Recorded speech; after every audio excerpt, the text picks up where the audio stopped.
Hi everyone, Tony from Act Movies here. Today we're talking about Cube from 1997, the original escape room. Possibly. Today on Hack the Movies. Tapes, we're talking about tapes. Hello David, how are you? I'm doing well, thanks. I need you to do something for me. Yeah. Properly introduce yourself right now. Who are you? Yeah, I guess I'm new here. Yeah. So my name is David Spira. I'm the co-founder of Room Escape Artist, co-host of the Reality Escape Pod, and I know a lot about escape rooms. Really far more than any human should know. Yes, we met through the Patreon creator ambassador program. Yeah, people who are making adequate amounts of money on Patreon. Yes, I couldn't believe it. I know. So did you have the same reaction I did where they invited you and you went, me?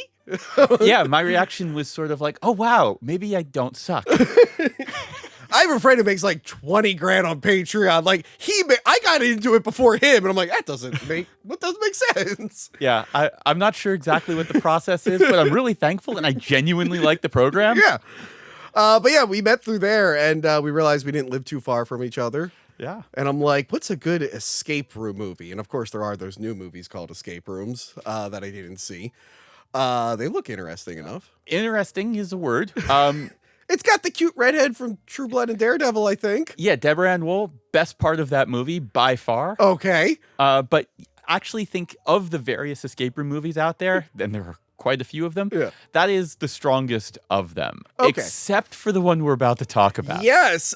You had mentioned that you had never seen Cube. So I have been a lot of people have told me I should watch it. Yeah. And at some point, I was like, you know what? One day I'll watch it and I'll do some content about it. Yeah. And that day never came. It's been like 11 years of me saying that. And then you mentioned it, and I was like, well, this is exactly what I've been saving Cube for. Finally. Let's go. You saved it for Hack the Movies. There we go. You didn't even know you were waiting for it this whole time. I had no idea. Yes, Cube. This was a big one in the 90s. So it was directed by... Let me get this Guido's name. Vincenzo Natali. It was a Canadian film, I believe. They made it in Canada. They released it. Flopped horribly.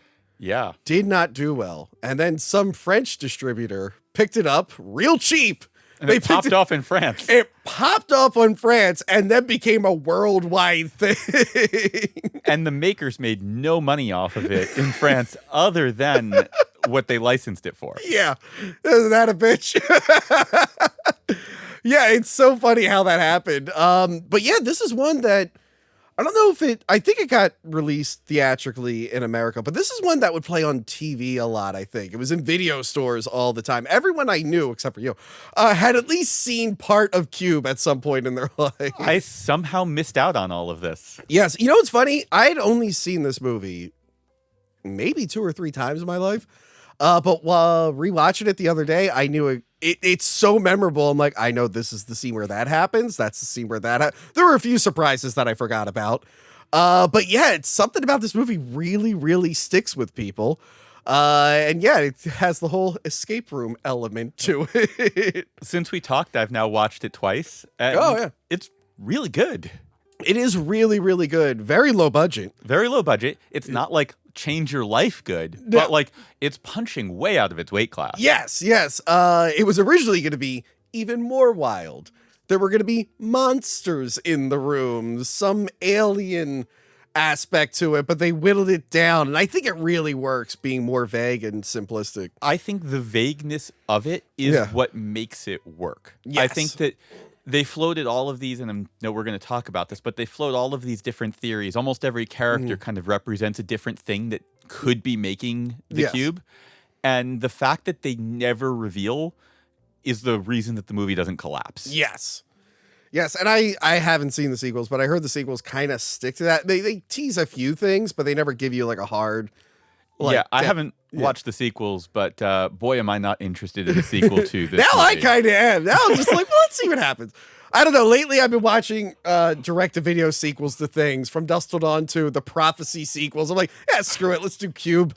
But yeah, this was a very big film. I feel like Saul might have been inspired by some of the stuff in this. It definitely feels proto-Saw. Yes. It feels like someone was watching this and was like, what if we did this, but made it real dirty and killed Way everybody with all the traps instead of two people? You know what's really cool? There was only one room set. They filmed like whatever the color was. So like all the red room scenes. We're filming all the red room scenes. So yeah, they built a full room set, and then they built a partial wall for when they look through a door. Because that always got me. I'm just like, well, how I'm like, oh, it's just a partial wall. But yeah, apparently they had gels that they would slip in and out, and it would just take forever. So I was reading about that, and I was also reading that they started with the red ones, which is kind of wild to me because on second viewing, those are like the emotional height of the film. They said those were the most dialogue heavy ones, so they got those out of the way. Yeah, that feels like a bold place to start, but you know, it works. Now, we keep saying this is the escape room. Can you tell us briefly, what is like the origin of escape rooms? When did this phenomenon happen? And did this movie play into it?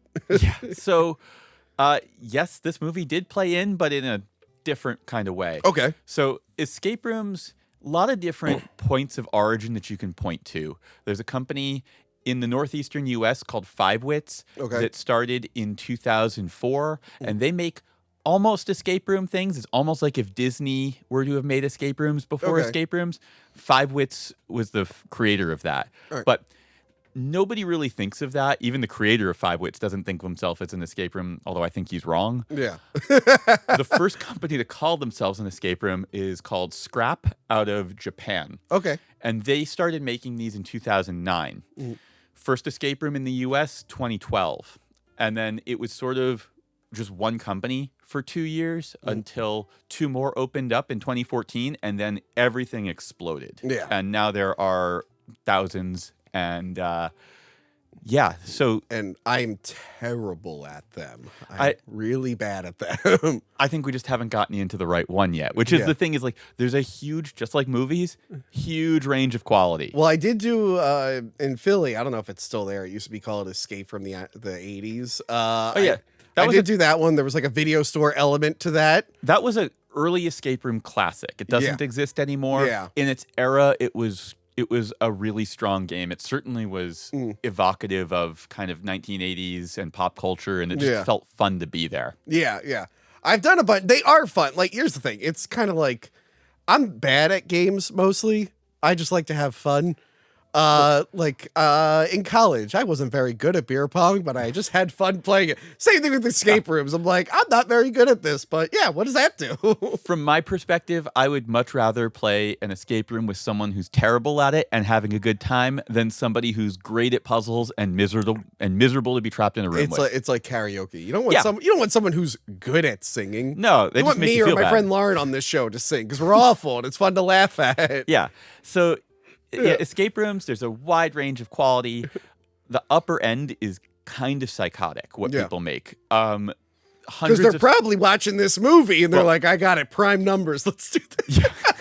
The puzzles are never really like that, although there is a cube escape room in Tel Aviv, Israel that I have not played. One of my writers wrote a review of it, and I showed you a photo of it. Yeah. It looks like... It does look like the cube. Right. I've heard the game is quite good. It's made by a company called The Maze, which has a reputation for being one of the top companies in Israel. But well, let's go right now. Let's go right now. Yeah, now is definitely a good time. Flights are probably cheap. That's all I'm saying.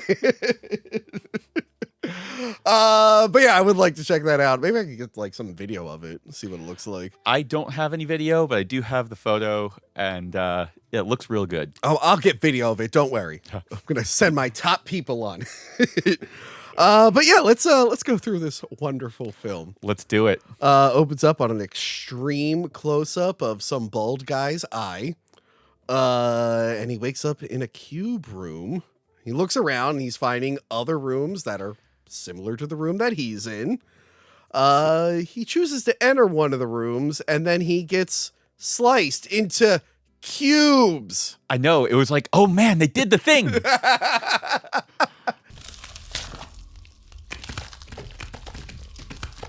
By the way, I think he's the one who's on the that iconic poster of him like that. Yeah. And obviously Paul W.S. Anderson looked at this when he was making Resident Evil and went, we got to do that, but with lasers. Yep. It is a good reveal. It's a good reveal. I think that there's a whole bunch of things happening in this opening scene that I really appreciated. Yeah. One was just the intense confusion that this guy was feeling, having been in not a murder room, but some very intense escape rooms that have like a real palpable sense of, I have no clue what I'm supposed to be doing here. Yeah. Like the way he was moving, the way he was looking at the environment. Like I saw myself in that moment being like, okay, I get it. Again, he's not sure what's going on, and he's just trying to piece anything together. I would just wake up and start screaming. I'd be like, ah! Ah! I wouldn't even go in the other rooms. I'd be like, I don't trust it. Curiosity. Look, I am very murderable, is the truth. I'd assume I was being watched, and I'd be like, I'm just gonna start peeing everywhere. If you want a mess, you better let me out. But yes, I love the moment where he like freezes and you're like, what just happened? And his hand starts falling. He collapses. And then we see like the light hits this very thin wire. It's very CGI. A little bit of CGI in this, but like they knew how limited they were and it works very, very well. I read apparently the company that did the CGI work was another Canadian company and they did it all for free. Wow. Yeah. So wow. I don't know if that's true, but that's what I read. I can see if it was just the wires, but later on when they're showing the cube move, I'm like, it feels like it might have been a lot of money. Yeah. Someone put a lot of effort into that, especially for 97 on an indie film. Like that, it looks CGI, but it could have looked a lot worse. It could have looked a lot worse. It probably should have looked a lot worse. It should have, really. We've covered some of those movies. Look, I love Spawn, but let's not pretend it's the best CGI. Yep. But yeah, so great opening. We've now been told like where they are, what we're gonna have to face, and now we're about to meet new characters, and we know what they could encounter in this death trap. Real quick, good establishing. No dialogue at all. Yeah, you know what's up. Yeah, I liked it. It's a perfect intro to the film. And then we see a man enter a room with another person. And a lady shows up and she's on edge. And I have it here. Thank God everyone has their name on their shirts. Because with all of these movies, especially horror movies, I have to like pause and bring up Wikipedia. I'm like, what's that person's name? What's that? Or else I'll do stuff like, what was it? Final Destination 2. I was like, motorcycle guy, sports car guy.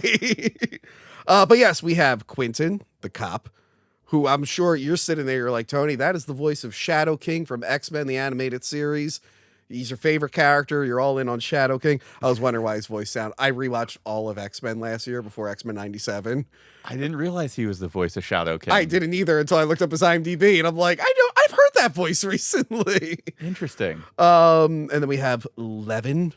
Who was Esri Dax in the last season of Deep Space Nine. Oh, I did see she was on Deep Space Nine. Yeah, she had the brutal duty of filling in for Terry Farrell after she was, I think, written out of the show. I probably have that wrong. You know what's funny about all these actors? I did see that I think every actor in this cast was in the show Forever Night. I somehow missed that one. That is a show about a vampire detective. Oh. And it partially inspired my old web series, Mummy Cop. Because I was like, remember 90s? They had weird detective shit. It was like a detective, but supernatural. I'm like, I remember watching reruns of Forever Night. Apparently, everyone in this cast had appearances on Forever Night. Go home and watch Forever Night. You'll love it. Okay, great.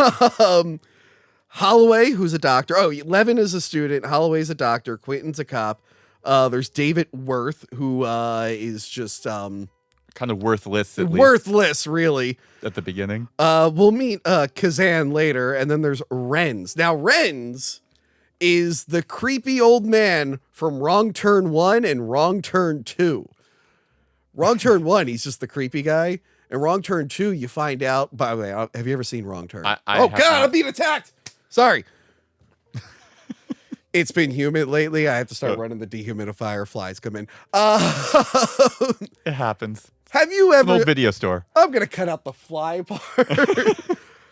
Have you ever seen Wrong Turn? I have not. Okay, yeah. He's the creepy gas station guy in the first one, but in the second one, Wrong Turn 2. By the way, Wrong Turn 2, awesome. Okay. Feel free to just skip Wrong Turn. All the Wrong Turns suck. Wrong Turn 2 is way better than it has any right to be.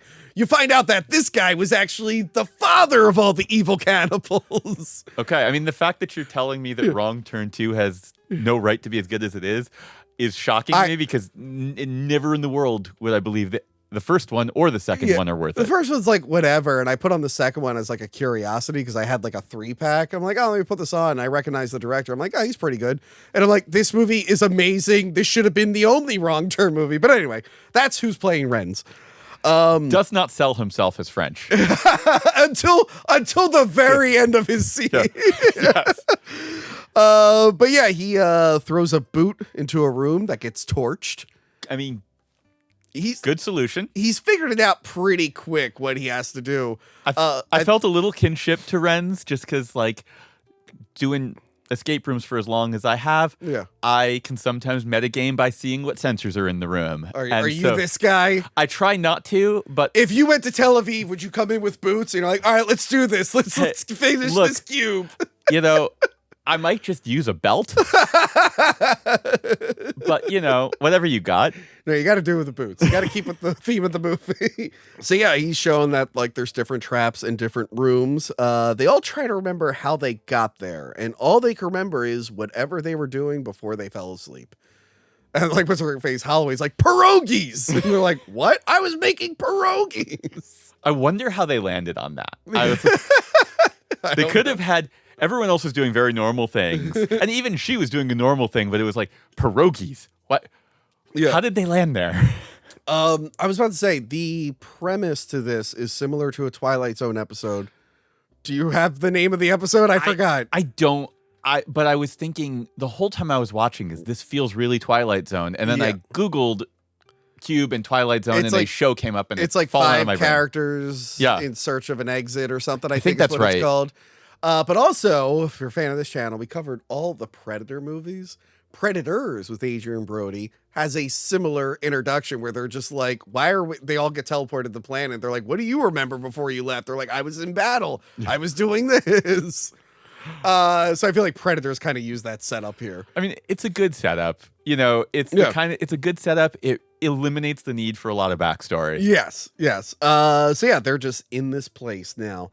Quentin, who's like the cop, he becomes the leader for some reason. He convinces everyone they need to investigate the other rooms. Mm-hmm. And then that's what I would say. You have fun with that. Let me know how it goes. Come back for me if you find an exit. And they make note of the numbers on all the doors and the mechanical sound they keep hearing. The mechanical sound, I think they wrote that in because wherever they were filming was like near a train station or something. Huh. And I feel like that, like, I don't know if that's true. That's what I read, but I feel like they were like, let's work that into the plot here. That's funny. So if you couldn't hear, if you heard rumbling in the background, like, oh, it must be that, whatever that sound The cube is. was moving. Yeah. I love that no one thinks about that. They're like, it's a mechanical sound. I don't know. It's like, cube's probably moving. There's no food or water or air conditioning. They talk about how it's hot, and Ren suggests that they all put buttons in their mouth to keep the saliva flowing. So I read about this because I was like, I have never heard this before, and it didn't really make a lot of sense to me. Yeah. But apparently this is sort of like an old survivalist myth of like, you can put a rocket, like a pebble in your mouth, and it will keep saliva flowing. It will not really increase the amount of time that you are alive. Yeah. Like dehydration is still going to happen at the same rate. It also bears with it an additional risk, which is that you can inhale it and suffocate.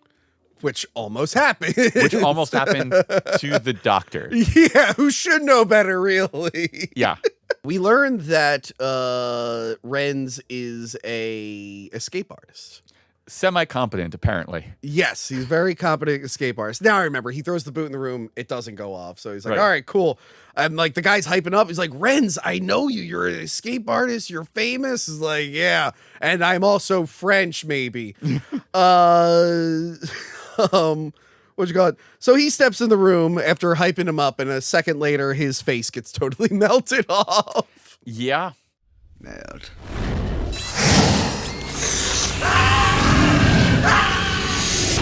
That happened in dramatic fashion. And I know you said you had doubts about his Frenchness, but he did say merde right before he got sprayed with acid in the face. Yeah, his accent wasn't amazing. Yeah, his face just melts all the way off. And they It's milk gross. that scene. They really do. It's not a very gory movie, so the few moments you get, you have to like. What's kind of interesting is that most of the gore happens in the first 10 minutes. Yeah. And then it's not really gory at all. Yeah, not really until the very end. And even then, It's nowhere near the Yeah. first 10 minutes. By the way, while this is all going on, everyone's horrified and Worth just seems annoyed.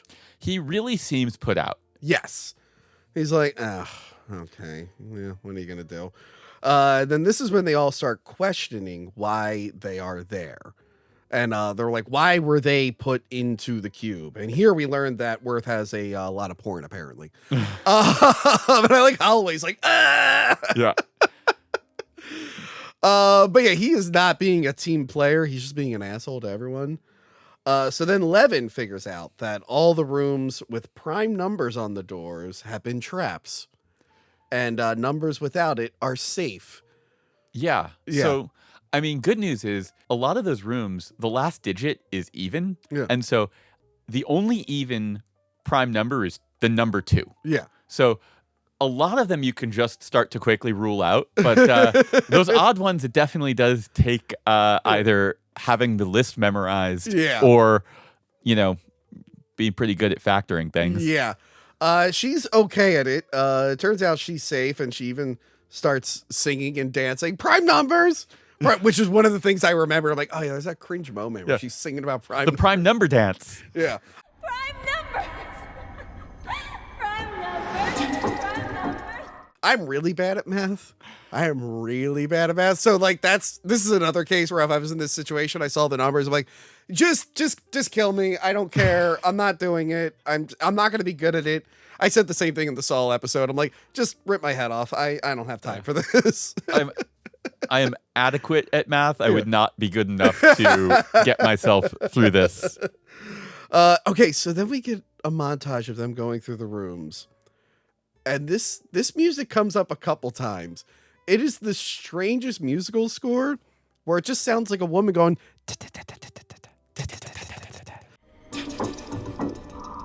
What is going on? Like every time it played, I'm like, that is really annoying. Yeah. It actually scared me for a minute when I was watching it by myself because I'm like, is someone here? And I'm like, oh no, that's the TV. I don't know. It's weird. It's a little off, but I think it it works. It's definitely annoying. It's very, very unsettling. Yeah. Very unsettling. It's It's just a bizarre. definitely feels like a work with the budget you have kind of scoring. They get to know each other a little bit more to calm down. We learned that Quentin is separated from his wife and he doesn't get to see his kids, which is a bummer. And then they get to a room that is surrounded by traps on all sides except for the top.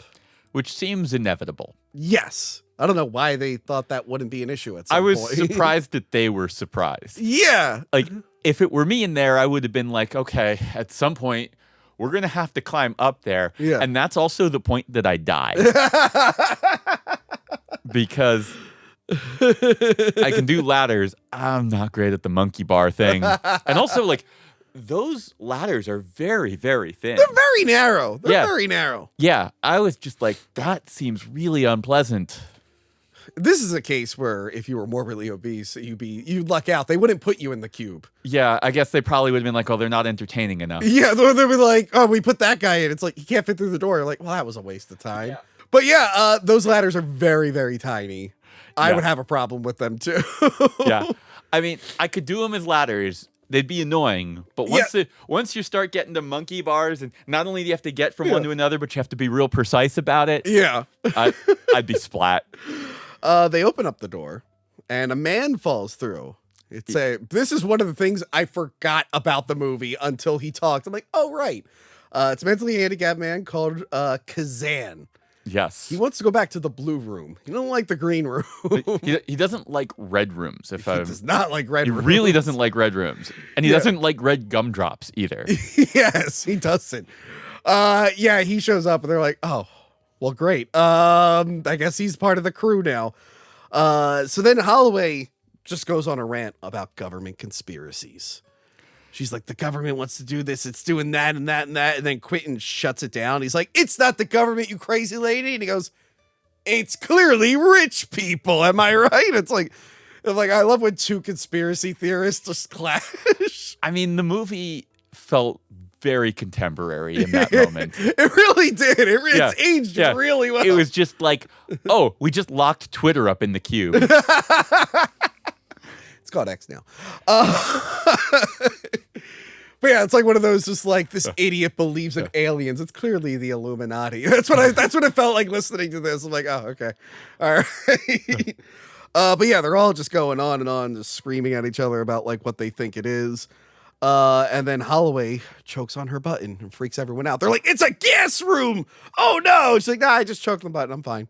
So then Quentin goes into a room that isn't Prime, so it should be safe. And he gets stuck in a trap. It's like a wire cage forms around him. And then like almost twists. Yeah, like twists and like Yeah. Yeah. I have no idea how he actually got out of that with just a leg injury, because he's not a small dude. Yeah, that was like some Trinity shit. Yeah, he really matrixed out of there. I keep forgetting he's like bloody when we first met him, so he went through another trap and had already survived. He went through another trap, or maybe he killed someone, or like, he found someone dead. It could be that. Yeah, I mean, the second viewing, I noticed the blood on him at the beginning, and that felt on second viewing almost like a Chekhov's gun type thing. Yeah, you're right. Maybe it could be implied. I think he may have killed somebody. Yeah. And then he's like, I'm going to be nicer to the next group of people. Yeah, maybe I'll be nicer to the next group. Or, I think mostly he just had a thing for Levin. Yeah. Which, she was cute. I don't blame him. But real uncomfortable approach. Yeah. He gets a little too infatuated with her at one point. I mean, he's using her for the math thing. Yeah, but it's clear even before the math thing, it's clear that like he's creeping on. He got a 2-for-1 deal. He's like, wait, her math shit can help me and she's cute? This is perfect. Yeah, that was definitely the energy of the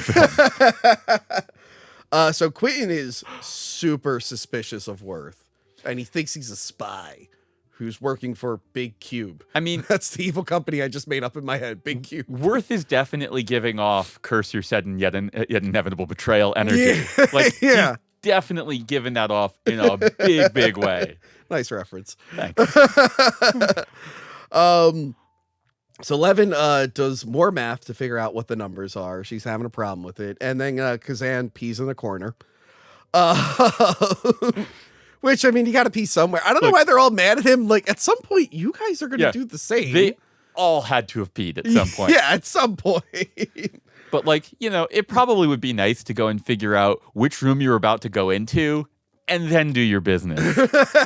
Like, I feel like that's probably good basic cube etiquette. Quentin yells at Worth and then challenges him to go into a room. And Worth tells him that there's no way out of the cube, revealing that he knows more than he let on. And then he finally says, he's like, okay, I worked for the people who built the shell for this cube. I don't know what company he worked for, but they built the metal shell that houses the cube. Which he called the sarcophagus. The sarcophagus. So the cube is inside a big metal shell somewhere. And yes, he built it. He was instructed to build it and make a cube. He didn't know what the cube was. He didn't know what was in the cube. Although I feel like he has to have some idea. Maybe not. Have you ever heard about H.H. Holmes? No. So there's a lot of myth mixed in with potential reality, but this was a late 1800s serial killer in Chicago. Okay. Who was a doctor, who also was an entrepreneur, who also was a serial killer with a potentially very large body count. It was easy to get away with stuff back then. Right. There's a book, Devil in the White City. Actually, a very good book. Highly recommend.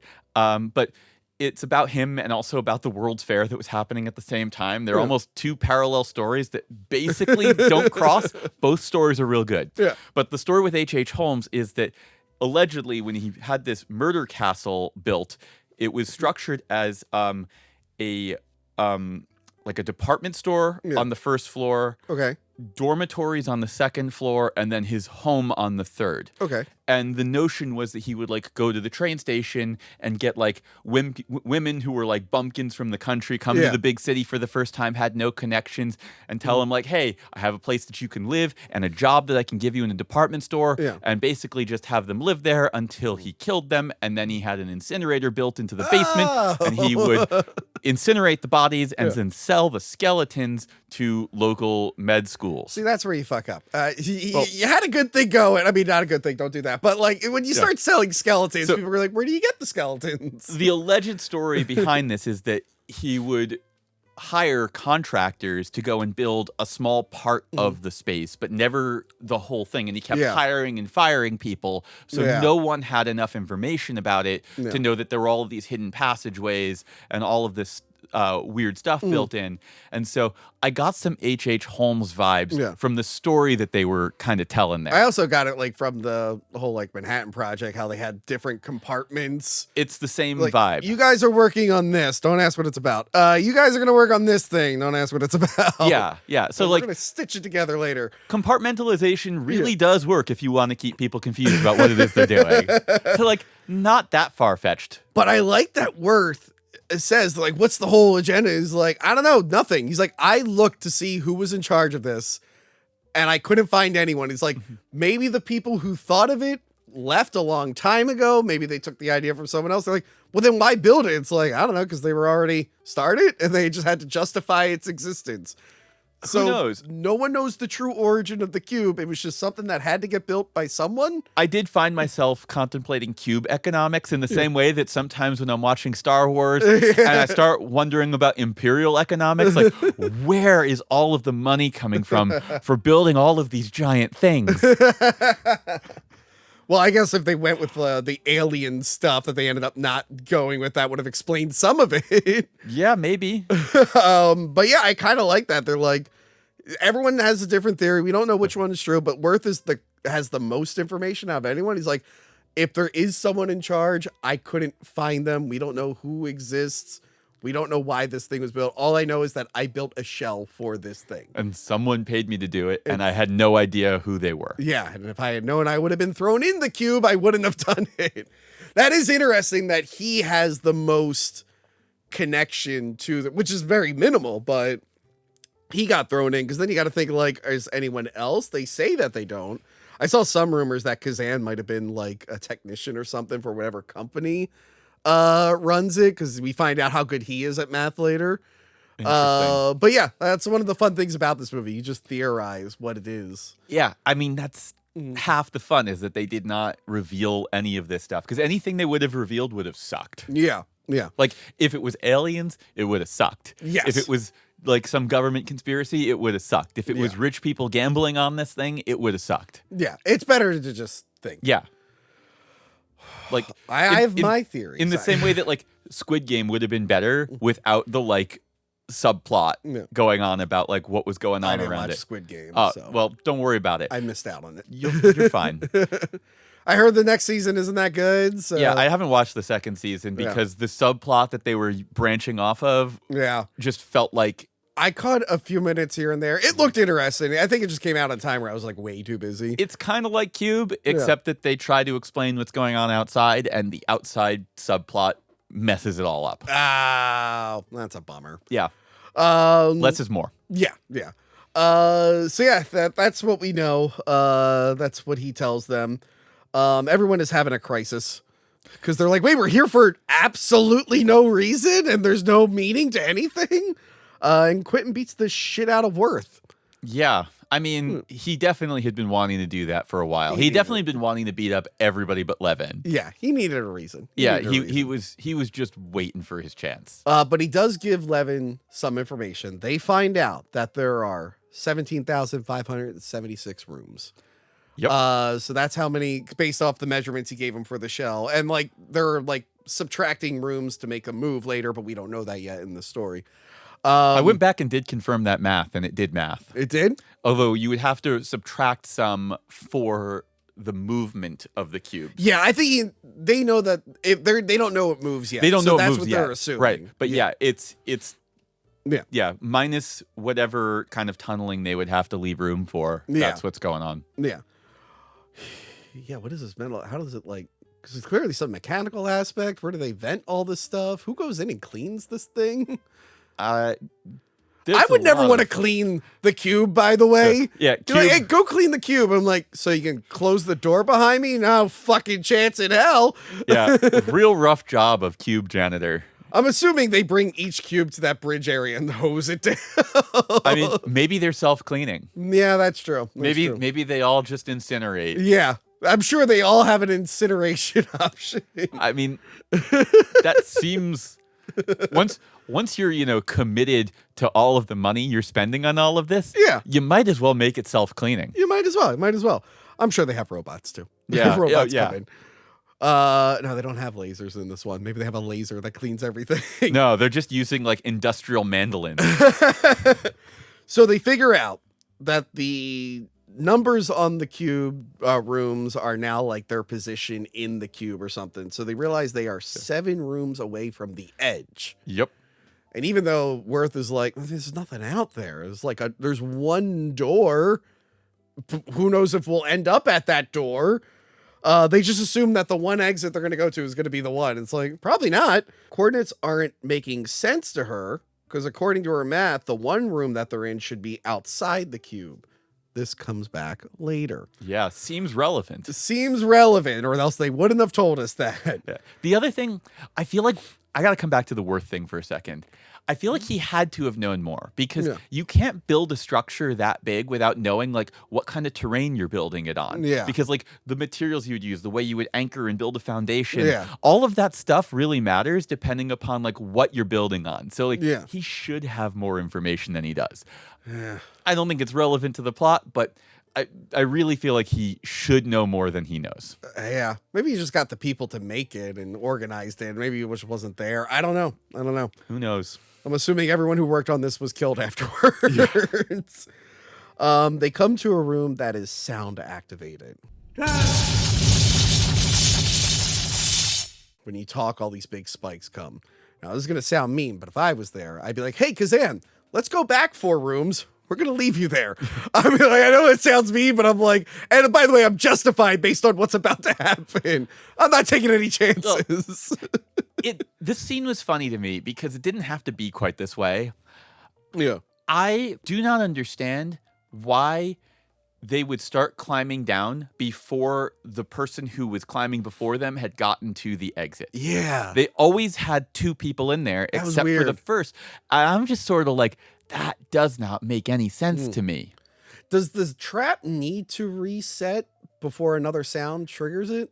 I'm not really sure. Because I would make a sound and start climbing as it's resetting, Yeah. unless it just shoots back out. I mean, all I know is that it just did not make sense to have 2 people in the room at once. Yes, no, that was stupid. Right. Whatever else the strategy might be, like that was the thing. It was one of the few things in the movie that like actually took me out of it. Yeah. Was I was like, there's just no sensible reason for that. Well, keep in mind, they are also starving and dehydrated. Their brain isn't working the best. They're still pretty Yeah, sensible. they're a little bit like, spread. If yeah. this had happened like 8 scenes from now, I would have been like, okay, now this is when you would start making mistakes. Yeah, but like there's like a desperation that's going on, and like from my perspective at least, like desperation would have been like, all right, let's I don't want you to kill me while I'm crossing, so you stay put until I'm on the other side. Yeah. Like that's how I would be thinking. But also, it it's through. like, if I fall and make a sound, you'll die. So Right. don't come down. Yeah, but like even if you just look at it from like the purely selfish standpoint that like Yeah. they're probably approaching at this point, Yeah. at least some of them.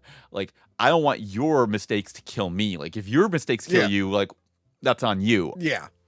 Seems like a you problem. Right. Yeah. Big you problem. Keep in mind, if I was there, I would just be pushing everyone in there. I'm like, okay, Yeah. you guys will block all the spikes and I'll land on you. And bear in mind, both of us would be dead at this point because we both would have died the second we had to go a monkey bar. Yeah.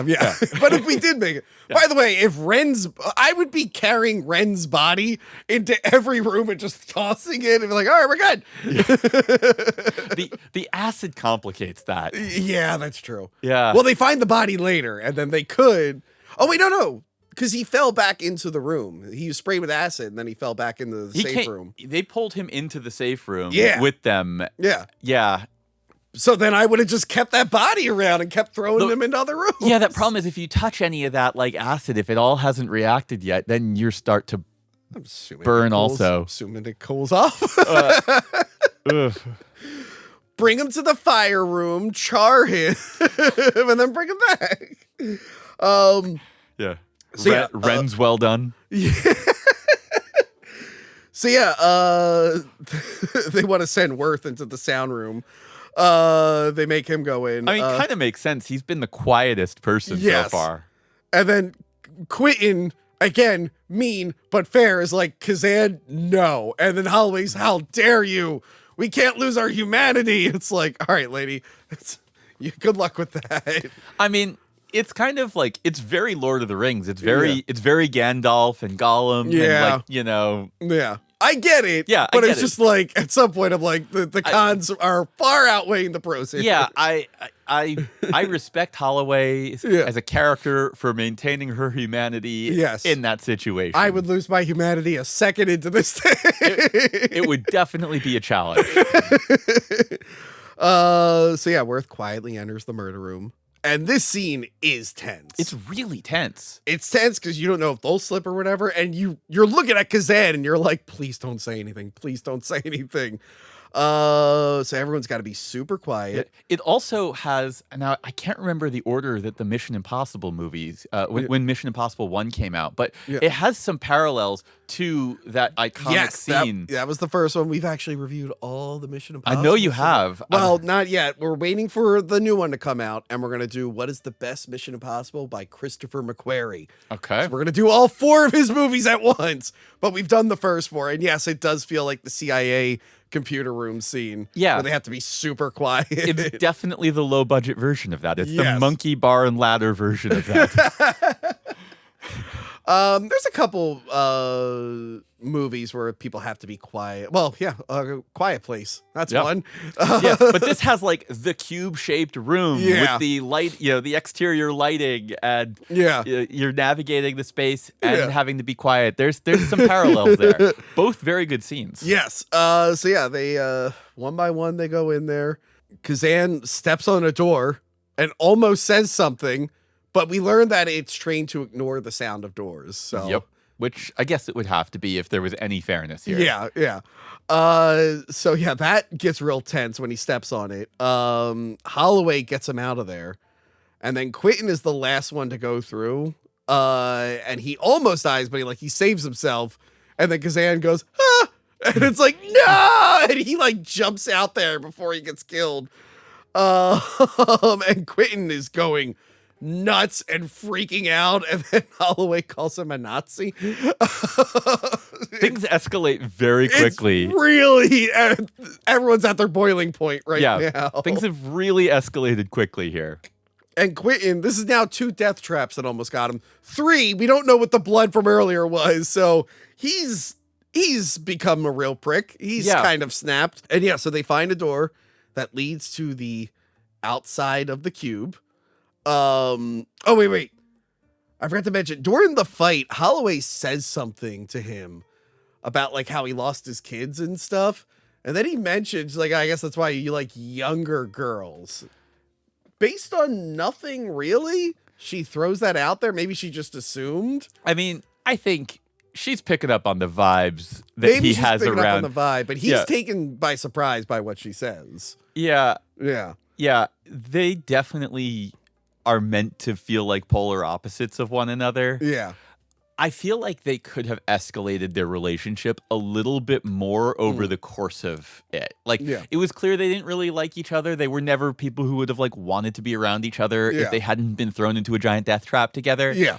But I wish that there was just a little bit more simmering tension between them before it all exploded. Yeah. It pretty much builds to here and then they freak out. So they make it to the door and they see the shell and it's completely black. They can't see anything, probably because it's just a black metal. I don't know why Worth is well, that's not the door. I don't see the door. So we're not there. Yeah. At this point, you would want to make your way down to the bottom, I think. Well, I mean, they need to figure out how to do it because it's clear they're very high up. Yes. I imagine at this point they are not that far away from starting to lose more and more of their, Yeah. So they come up with the brilliant plan to swing across to the shell. And again, Worth should be like, there's nothing to grab onto. So they take all their clothes off and they tie them together into a rope, and Holloway volunteers to swing over. Yeah. I mean, part of me feels like this scene exists just to set up a future scene where Levin has less clothes on. Oh, I didn't pick up on that. That's my feel. I'm a fan of it, but I didn't pick up on that. Yeah. I usually I'm the one who said in Leprechaun 4, the girl had to be stripped down at the end because to cut down on wind resistance in space. There's so much wind resistance in space. She had to be more aerodynamic on the spaceship. But no, I didn't pick up on that at all. But that's smart. Yeah, because I feel like we'll get to it, but there's a scene coming up that would have been less creepy in coveralls. So yeah, she like gets tied up and she's swinging over to nothing. And then the cube shakes again. And they're like, what the fuck is that? And she almost falls. She collapses. They pick her up. Quentin grabs her and then gives her a face and freaking Mufasa's her off the shelf, the cube, and just drops her on purpose. Yeah. Yeah. So she's dead. He's like, I can't believe she slipped. And everyone there should be like, she didn't slip. Shut up. Yeah.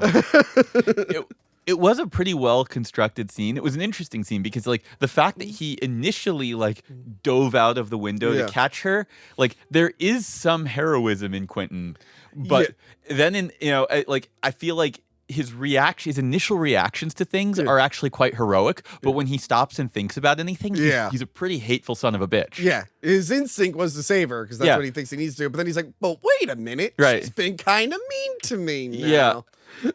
So yeah, which is still kind of weird to me because again, like even if you are just going to be the worst person in the world getting through this thing, a live person is way more useful than a dead one. And it's not like they have water and food that they're trying to ration here. That would make sense in that case. Yeah, so like I'm just not really on board with like his strategic approach here. I just think like there is a way to get through this altruistically and there is a way to get through this as a son of a bitch. He's all in on son of a bitch. Yeah, but like he's not doing that right. Yeah. So I think, I don't know, not respecting the gameplay. Maybe he's worse off. Maybe he was fasting before he got put in the cube. So he has less in him and he's just breaking down faster. Again, like even if why did I do that juice cleanse for 3 days before I got thrown in the cube? He feels like a real juice cleanser. He really does. Quentin's totally lost it. He wants to leave with Levin and escape. He's like, fuck all them. Me and you, Levin, we'll just get out of here. Worth interferes with that. But then Quentin questions, like, how did Holloway know so much about me? And that's when they're like, oh, you killed her. He's like, maybe. Then he kicks the shit out of Worth and tosses him down a cube room. He's like, get in there. Worth is just his puppet for the rest of this movie. He definitely is getting thrown around like it's then rough. He ends up in the room where Renz died. And they're like, where they left Renz's body. They're like, wait, how did we get here? Yeah, Worth had some maniacal cackle at that point. Yeah. It's real good cackle. Yeah, because he's losing a lot of blood and everything. And he's just like, what is going on? So they're like very, very confused. They all start like breaking down and like Kazan trying to comfort Quentin. Quentin's like, get off of me. Yeah. Worth then looks more and he's like, wait a minute, the room that he died in is gone. How did it get here? And they conclude that they come to the conclusion that the cube is moving. The rooms are moving all over. Which they realize now that that's what the mechanical sound was. Yeah. A little late, but they got there. A little late. I would have pieced that together a little bit faster. I hope I would have. Yeah. I would have been real embarrassed if I didn't. Yes. I feel like that was the moment that was missing from this was the utter embarrassment. Like, oh yeah, that makes sense, I guess. Yeah. What's her face? Levin realizes that the room that was technically outside of the cube must be a bridge to an exit in its original position. So whenever it gets to its starting position, it is a bridge to the exit. So they have to figure out a way to get back there. But they don't really know what to do because all the rooms are moving. So they figure out how many moves the room has. It's too hard for her. She yells at them. Because everyone's like, figure it out. And she's like, I need a computer to factor all this. I don't have enough brain power. And then Kazan is like, 2. Yeah. Kazan apparently is a genius. And he can just do all this math in his head instantly. This is like a very 90s view of like, this is like a very post-Rain Man movie. Yes. Where really, that was really the only type of autism we were seeing in movies. They're like socially inept, but also math whizzes. And then in real life, it's like, no, it is a spectrum, as it turns out. Yeah, but very... Many of the co-hosts on the show are on the spectrum, actually. Yeah. So we see a lot of different... This is like the most 90s that the movie gets right now. Yeah. He figures it out. He's just like... They realize that he can calculate all these numbers that she can't. And he has his Gollum moment. Yes, he does. And they're trying to bribe him, too. They're like, you're going to have so many gumdrops. And I'll give you a whole box. Gumdrops coming back. Came back around to he just does not like the color red. Like I appreciated that detail. Yeah, so Kazan, Yeah, it felt like he went like full Van Halen with the like I want the M&Ms but no brown ones. They continue. Kazan continues to help them through all the doors. And then Worth closes one of the doors on Quentin's neck, and they try to make a run for it. Then I like that they hide in a room, they wait for Quentin to show up, and they open up a door and drop him down. And then, as is common in a lot of these movies, they just don't kill him. Yeah. They don't, like, make sure he's dead. So this is where, we're not back to him returning yet, but, like, this guy could not have figured out the factors. He could not have done the prime numbers on his own. There was just no way he was getting there. I think it was luck. He winged it. And it was luck. What would have helped is if like one of them was bleeding and he followed a trail. Maybe. But even then the room's shifting. I think he just got really lucky. Yeah. This was the part where like I did not need the killer coming back here. Like, yeah. I just, I would have been fine with him he died. Yeah. He already, Worth was already beat within an inch of his life. He was not going to make it out, have some other way. If that was the case, though, you would have had to have had a way cooler death than just falling. Yeah, that's true. Yeah, you need a better death. He gets a cool death. We're about to find out. Yeah. So yeah, when they do this trap to kill Quentin, they accidentally leave Kazan behind, and they're like, "Oh, we're fucked." But they can still hear him screaming. Yeah. So they're like, okay, he can't be that far. We can figure out how to get to him because he's just become the most important person in the group. Yes. Which, very escape room. You never really know who is going to be the most important person at a given point in time. Spoiler, it's never me. It's never me. I am a burden. You just haven't played enough. Eventually, they'll be the thing for you. You're going to bring me to an escape room, and you're going to be like, Tony, that was the worst experience of my life. I've carried some dead weight before. I got you. I'd be like looking at I'm the guy they have to come in and be like, that's not a clue. That's a decoration. I'm like, oh, damn. I've been figuring out this clock for 10 hours. Clocks are usually relevant, especially in old school escape rooms. The clocks are always relevant in old school escape rooms. The pattern on the carpet. No, that's not. You never know. There's a stain there. That must be like, kid spilled a drink 2 rooms ago. Oh, yeah, that's probably that. So yeah, Levin figures out that the room that will take them to the bridge is the room they started in. Which is a pretty good punchline. Yes. Yeah, especially because they did set up with her that she just didn't want to go anywhere in the beginning. Yeah. I really appreciated that. They had just done nothing. Yeah, they would have been fine. That was some tight writing there. That reminds me of one of the later Saw movies. You find out at the end that like if all 5 people just worked together, they all would have survived. But they were so busy like fighting each other. Like, no, you would have lived. Or like Saw 2, where it's like, oh, if you had just stayed and talked to him, your son would have been there. You would have been totally fine. Yep. But the cube doesn't make that obvious. No. The cube doesn't give you any rules or anything. No, but it is interesting. Like, there is a fairness to the cube. Yeah. There is a fairness. There is a game. It is designed. It is not intuitive. Yeah. But, like, whoever they is, have given you rules that you can follow, that you can rely on, Yeah. and teammates that you can work with to actually accomplish it. Like everyone was physically able to do all of the climbing. Everyone served a purpose of some sort. Yeah. Like I do think that is an interesting part of the whole movie is that it was conceived as a game and structured with a degree of fairness Yeah. that like often isn't in these kind of death trap movies, which are just like, oh no, you are here to die. Yeah. How many bodies you think are in the cube? It's There's 17,576 rooms. It's a good question. It is weird. I think going back, it would have been a nice detail if like they just kept finding dead bodies in different rooms. Yeah, I don't think they had the budget for that. Although that would have spoiled. So someone does have to go in and clean because then it would spoil what's a trap and what isn't. Yeah, but also like again, kind of what you're saying, bodies and clothes are a resource. Yeah, that's true. That's true. Yeah, they should have went back and got Ren's outfit to make that rope just a little bit bigger. They all get out of the room in time. They're in the room that they started in.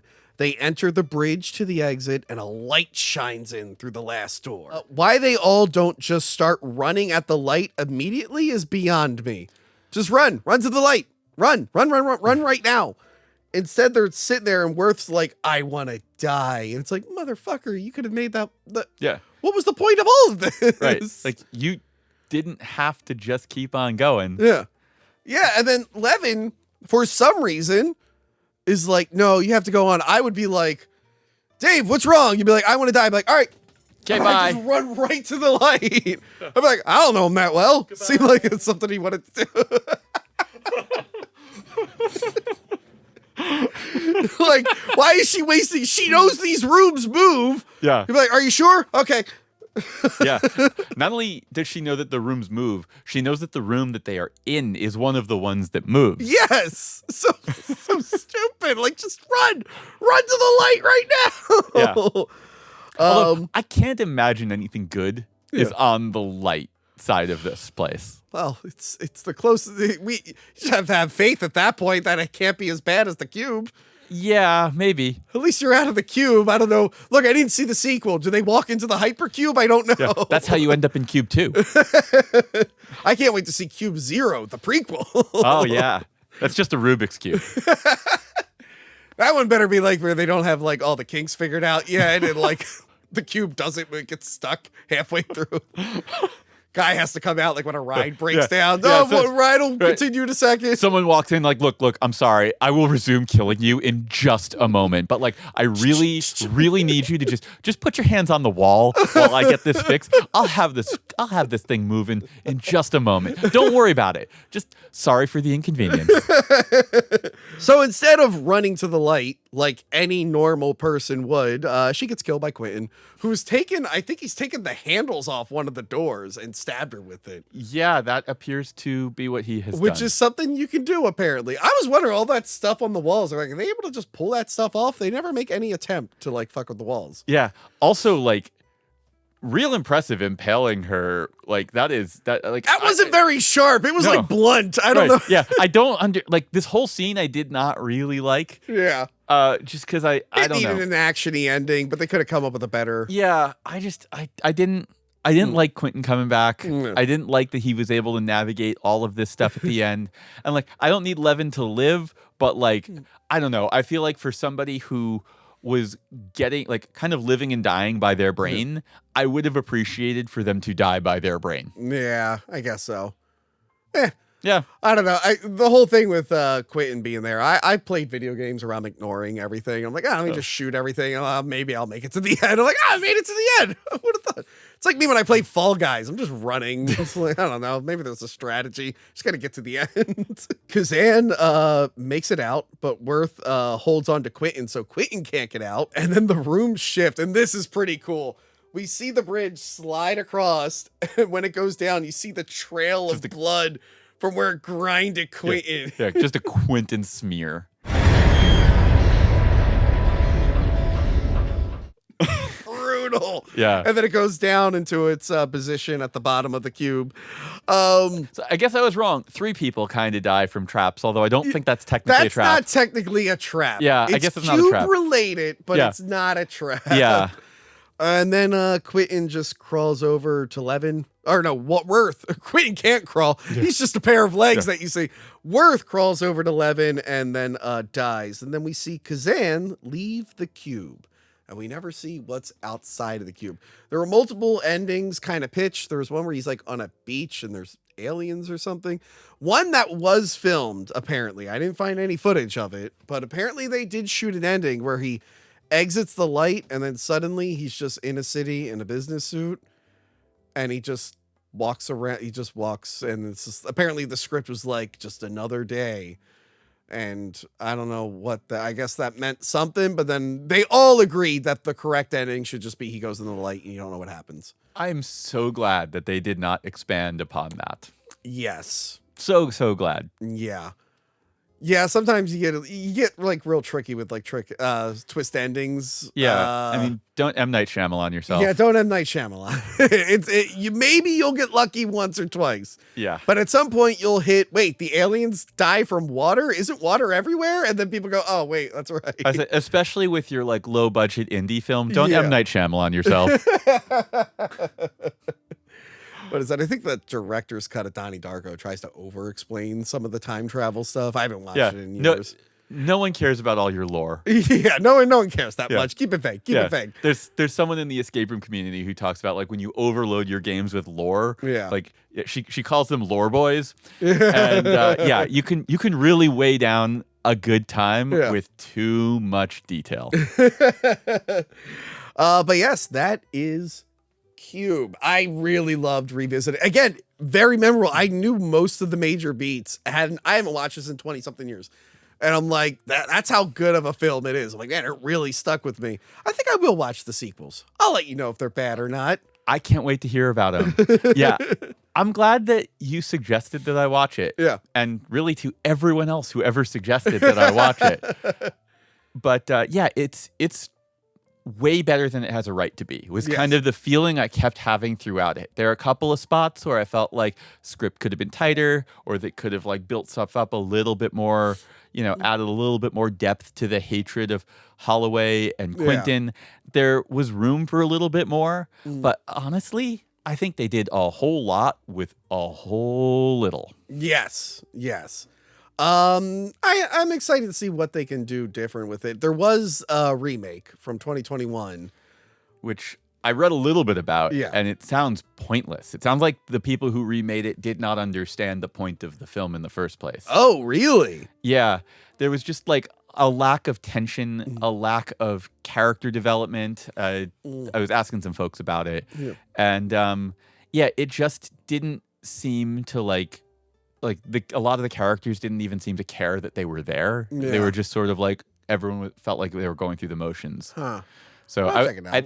I'd asked my Patreon community if I should watch it, and they were just sort of like, eh. You know what? Maybe we'll come back and we'll do what is the worst Cube sequel or Cube movie. Yeah. We'll see how well this one does. Sometimes I pitch that and then I look at the numbers on an episode. I'm like, never mind. We're never returning to that. I mean, you tell me. If it's worth it, I will watch the other ones and I will come on back. Yeah. And if it's not, that's fine. Speaking of, you just said worth, and I remembered, I forgot to write it down, all of the characters' names. I know I'm going to get a million. I got it. I know them. They're all in my head. Tell me. They're all named after prisons. Yeah, so Leavenworth was one of the first federal prisons in the United States, which could potentially imply that like the knowledge of Levin and the knowledge of Worth needed to come together for them to solve the larger picture of the cube. Quentin is San Quentin prison. Yeah, that one I know. Yeah. Holloway is a women's prison. Renee is a prison in France, I believe. That makes sense. And Kazan, I think might be the proper pronunciation, was a Russian mental institution prison. Guess that fits gray that area in that space. So yeah, those are your names of your characters. In the new one, or is there a character called Azkaban? Is that the name of the prison? I'm not a Harry Potter guy. I did that right. Was that the name of the prison? I think it was the name of the prison. I think and so. I have no idea. But, Thank you for not being a Potter fan. Yeah, no. It's always a treasure when I meet someone who's not a Potter fan. Not big on Harry Potter. Thank you. Yeah.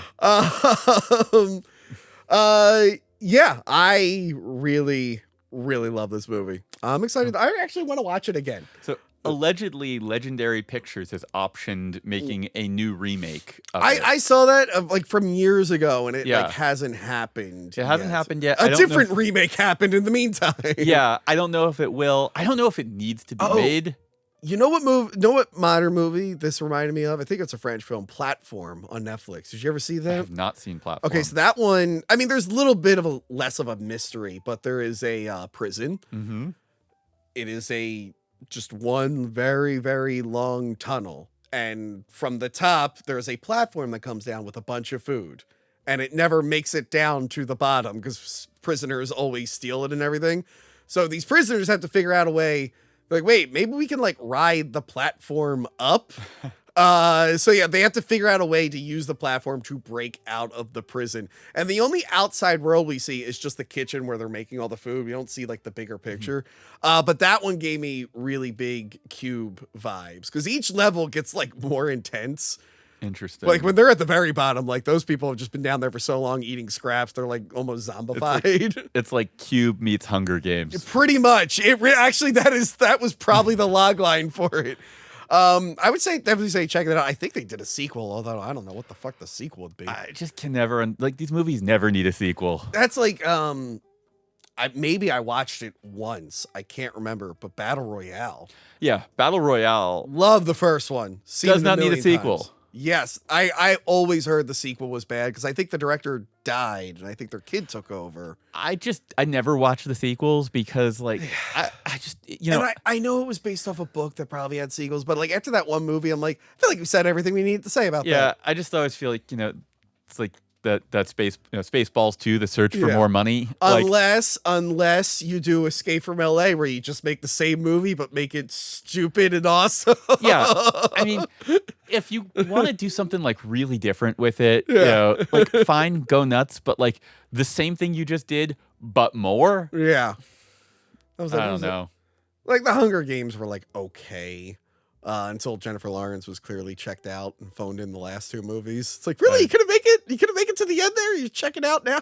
I didn't watch enough of them to get to that point. I didn't care for the first one too much, but the second one was really good. Yeah, I think I've seen the first two. Yeah, and the third one was like, okay. And then the fourth one, you could just tell she didn't want to do it anymore. Same thing with the X-Men movies. Like, this is your last one. Can you just try a little bit? Yeah, I mean, X3 seemed like it was a cursed film. So yeah, I'm wondering. Oh no, it was Dark Phoenix. Both movies have the Phoenix in it. Yeah. I think Jennifer Lawrence was like 15 when X3 came out. Yeah. She was in the other bad Phoenix movie. But yeah, that's all we got here. So where can we find your show?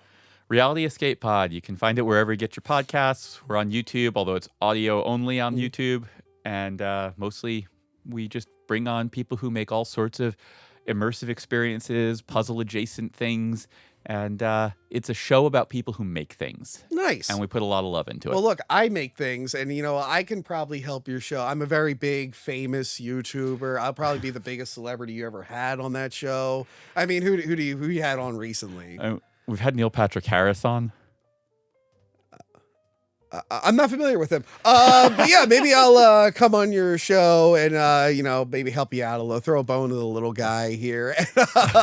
And Patreon, you have a lot of stuff on Patreon. We got a lot of content on Patreon. We have we do a bonus show. We do a spoilers club where we dig deep into escape rooms and do behind the scenes with the creators. We also have a second show that we started recently. This is available on all platforms. It's called PG's Playhouse. My co-host is a 2-time Survivor player, PG Law. She makes puzzles. I come up with history or trivia and do a little bit about that. We bring on guests. We have a good time. Nice. It's lighthearted. It's quick. And would love to have you on. I would love to be on, and I'm really gonna help you guys out. Much like that, Neil. I'm not familiar with him. He's done a few things. I'll check him out. He's all right. But yes, like, share, subscribe. Check out the Patreon. I also have a lot of crazy stuff going on Patreon. The public regular episode feed, RSS feed, is now on Patreon. You can go the private feed, the commentary track feed, and the public feed all on Patreon now. It is your hub for everything. Yes, and I guess check out the merch store. I restocked the shirts, the one with my face that looks like Laura Palmer. That is back in mediums. I don't know why the mediums sold out so fast, but they are back. And yeah, check me out on all my socials. I'm going to be all around this summer, mostly at the Mahoning Drive-In. I just booked a bunch of tables there. And yeah, that's it from us. Goodbye. Remember to like, comment, and subscribe. Check out our other videos and Patreon page. Talking about tapes.